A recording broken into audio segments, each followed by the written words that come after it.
I need to tell you about a place where every February, citizens log onto their computers, visit a government website, and then smile. For a 48-hour period, the most popular activity in the country is not doom scrolling or watching soccer. It's filing their taxes. I'm talking about Estonia, a country with 1.3 million people on the Baltic Sea, where filing your taxes takes, brace yourself, okay? 3 minutes. 3 minutes. And don't take my word for it. Listen here to Madis Laas, the head of the income tax department at the Estonian Tax and Customs Board. Can you describe what the experience is actually like for the average Estonian citizen on tax day? Estonia, it's not really a tax day at all. It's like more like a 3 minute and a sip of coffee, actually. In essence, it's like you log into the online tax portal, take a look at the pre-filled tax return, node, and click confirm. For the last year, there's 99% of tax declarations that have been submitted electronically. So almost every declaration is submitted electronically. 1/3 of those declarations are submitted one-click declarations. It's not actually one click, it's more like 5, but it's really easy. Still, we call it one click. I was just going to say, I think most Americans would take 5 clicks. That would be okay with us. We'd be willing to. Yes, I think so too. And maybe one interesting number in addition to the previous ones is also that 38% of declarations were submitted with mobile phones. So that gives also some perspective that it's really easy for the average citizen. And to be clear, that's not 3 minutes to find your W-2 or 3 minutes to remember your TurboTax password. That's 3 minutes to do the whole thing, from login to your refund's on its way. So I had one question. How did the US get the tax code so wrong? And how did this tiny country, smaller than the size of San Antonio, get it so right? Okay, let's start with Estonia, because honestly, talking about the Estonian tax system is kind of like describing a fictional utopia to someone who's stuck in the quagmire of the US tax code. But your first question might be, where is Estonia? If an American asked you, where is Estonia on a map, what would you tell them? I would say a northern Europe, but otherwise in EU they say we are Eastern Europe. So let's say near Finland and Sweden. That's maybe most understandable regarding the globe or map-wise. Now that we've found Estonia, I can tell you that they've had the #1 ranked tax system for 12 consecutive years, according to the International Tax Competitiveness Index. And here's the wild part. It's not because their taxes are insanely low or something. It's because it's built on very simple principles. Estonia runs on a 22% flat tax for individuals and businesses. No tax brackets, no phase-outs, no, well, it depends. But is it just the principles or is there more to it? Estonia managed to turn tax filing, as you said, into something that only takes a couple minutes. And was it mostly about better technology? Were there changes to the tax system itself that made it possible? I would say that it was a combination, because in the turn of the century, Estonia simplified the tax rules that made it easy to automate things, basically. And the other thing is that we digitalized everything. So banks, employers, real estate registers, and other stuff like that were digitalized, and this made it possible to send data electronically to Estonian Tax and Customs Board, which made possible to pre-fill a lot of the income tax information that should be declared. So that's one part. It's no longer collecting documents, but it's taking the data and understanding that everything's right on the declaration. So that's the difference for Estonians. Now, we Americans do love our privacy, so I needed to know more about how the Estonian citizens share their data with the government.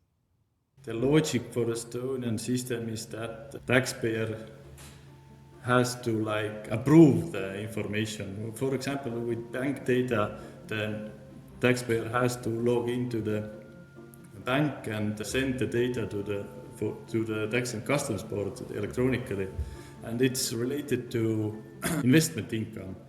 But still, the other solution would be that the person would type in by hand every buying of bonds and the income from the bonds, the interest and the other stuff. So you log into the bank, you have to understand what the income you have to declare and send it to Tax and Customs Board. And it's still quite easy. So overall, I would say it's not a big issue because we have made the solution so that the person in him or herself have to submit or send the data. Now, privacy is a valid concern, but it seems like the Estonian government has found some simple solutions to make our lives easier. And let's not forget that 98% of tax returns were submitted online by Estonians. They've had one-click tax returns since 2015. 2015. In 2015, US citizens were still mailing checks to the IRS. It's become so easy and so satisfying that the Estonian Tax Authority's website sees its highest traffic the very first day the tax returns go live. It's practically a national sport in the country. Estonians race to file their taxes. The thing is that for average Estonian, I would say that the income tax declaration means that they're getting some deductions and some money back actually. So with the income tax, they get the understanding that maybe they can buy a new coffee machine with the money that came back. So that's the background. But one thing that also maybe is a quite good point is that still there's some people that have to declare some taxes by hand and input some data. But we have tried to make it easy. And I would say that Estonians doesn't love taxes, but they love that government doesn't waste their time. And that's some asset also regarding the declaring of the taxes. A government that doesn't waste their time? That sounds a little too good to be true. All right, now let's talk about the US. The United States currently ranks 15th out of 38 countries on the International Tax Competitiveness Index, which, I mean, look, it isn't terrible. But that 15th place ranking is generous, and it doesn't fully account for the lived experience of being an American taxpayer. Let's listen to Erica York, Vice President of Federal Tax Policy at Tax Foundation, talk about the complexity of our tax system. What does tax complexity, if we agree that the US tax code is complex, which I think we might, what does that actually cost Americans? And maybe not even just in money, but in time or their lives? One of the biggest burdens the tax code creates is just the time that people have to spend filling out forms, doing paperwork, actually filing returns with the IRS. And across, individual taxpayers, across businesses that also have to file and pay taxes every year, altogether, it's like 7.1 billion hours every year spent just doing taxes. So if you work that out to how many workers would that be? That's like 3.4 million workers doing nothing the entire year but taxes, filling out tax forms, getting the right paperwork, sending it off to the IRS. That's like almost the whole population of LA, or if you wanted to put it in terms of a state, like everyone in the state of Iowa doing nothing but taxes all year. But now let's get down to the real deal. How much is it costing us?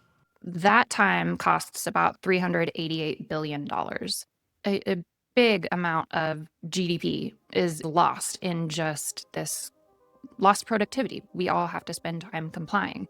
On top of the time we spend, we also spend money to file, whether that's buying software or, for a business, and they may have out-of-pocket costs. We may hire an accountant to do our taxes. That adds another almost $150 billion on top of the $388 billion in time. Altogether, about 1.8% of US GDP is spent on either out-of-pocket or compliance time with the tax code.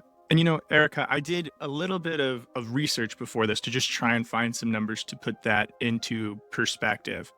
That $536 billion number is more than the GDP of entire countries. It's bigger than the entire economy of Sweden. Yes, the tax code is huge, and people devote a lot of time to figuring out how to legally pay what they owe the government. it takes an individual about 13 hours to fill out a tax form. It gets more complicated if you have business income, then it takes you longer. If that wasn't enough, the Internal Revenue Tax Code is about 4.3 million words long. And to put that into perspective, it's about 5.5 times the length of the King James Bible. The tax code changed on average 390 times per year from 2001 to 2012. That's more than once per day. How did we end up here? Lawmakers like to use the tax code to incentivize or punish different types of activities. Each time they do that, it adds compliance burden on individuals and it adds administrative burden on the IRS. So, if a lawmaker has an idea for a tax credit, let's say an energy efficient tax credit, or let's say we want to incentivize a certain type of business over another or a certain type of income over another, and providing differential tax treatment. Each time something like that is added to the tax code, it's like there's another form we have to fill out, or there's another reporting requirement that falls on businesses. And over decades and decades and decades, all of these really just stack up and create this complicated web of a tax code. So this left me thinking, is it even possible to understand all of the tax code? Like, I didn't understand Interstellar, and I certainly didn't understand Tenet. And I made peace with that. But Christopher Nolan isn't going to audit me. Is it even really possible for me to understand all of the tax code? Is that realistically, could I possibly understand it? There seems to be so much and so much changes every year. Does it feel like that's something people could keep up with? It's a full-time job to keep up with the federal tax code. I mean, that's what my entire team here at Tax Foundation does. Keeps up to date on what's changing, what implications that has. And so I would say, no, if you're a person who's just going about your life and your job, your full-time job is not to pay attention to the tax code, there's no way to keep up with it. And here is my favorite stat. The estate tax generates about $20 billion a year in revenue. Guess how much compliance costs are? About the same. So we're paying as much to figure out how to pay the tax as we actually pay in taxes. We also have the data to show that Americans don't understand the tax code. We ran a national tax literacy poll that surveyed 2,700 people across income levels and the political spectrum. And the results were not great. So I had to talk to an expert, Zoe Callaway, Vice President of Education at Tax Foundation. What did you learn about how well Americans actually understand their taxes? Americans don't know a ton about taxes, and I wouldn't necessarily blame the taxpayers. Part of it is for our education. You and I both make the joke that we know the mitochondria is powerhouse of the cell, but no one ever told us how to do our taxes. Common internet joke in our generation. And then the other side of it too is that the tax code is just so complex. By the time you could catch up with what's going on at any level of taxation, local, state, federal, there's probably something that's changed and you need to learn again. So we don't fault the taxpayers, but most respondents in our national tax literacy poll were unsure of basic tax concepts. Could you give us some background on that poll that we did and fill us in on some of the details of what you found? One part of the national tax literacy poll was to gauge the tax understanding of U.S. taxpayers 18 and over. The other portion of the poll was about the feelings around the tax code and perceptions of it with the same demographic. So when it came to the understanding of the tax code, we found that most U.S. taxpayers, regardless of age, education, demographic, income level, political affiliation even, did not understand or were unsure of basic tax concepts related to tax filings. It's actually 61% of respondents. And of those respondents, only 2% were proficient in tax knowledge, meaning that they understood most basic tax concepts related to filing. So there's a lot of work to be done. It's not terribly surprising, but I think the most surprising thing there was that it didn't change across these demographic markers that we had into the poll. Most people simply don't understand how the tax code works. More than 2/3, 67% of people didn't know the top federal income tax rate. It's 37%, by the way. Only 1/3 knew that. So over half of respondents didn't understand how marginal tax brackets work, which is the structure that we have for the federal income tax as well as many state income taxes. And this really impacts a taxpayer. If you think that all of your income is being taxed at 22% when only a portion of it is, you might forgo a promotion or choose not to take another role because you'll think it's costing you money, when in reality, you're harming yourself by not taking these opportunities. And this goes really deep. Even the teachers don't understand this concept. So when they're teaching budgeting and income and these things, and they're going into a tax portion of a lesson, we have met a handful of educators, and the ones that we've talked directly to, that have openly said, I've been teaching this incorrectly for a number of years. Even one that said they've been teaching it incorrectly for 20 years. The tax code is so confusing that it is literally causing American citizens to earn less. The poll also found that 65% of Americans think the tax code's unfair. And here's the kicker. That was bipartisan. 88% of respondents said the tax code needs reform.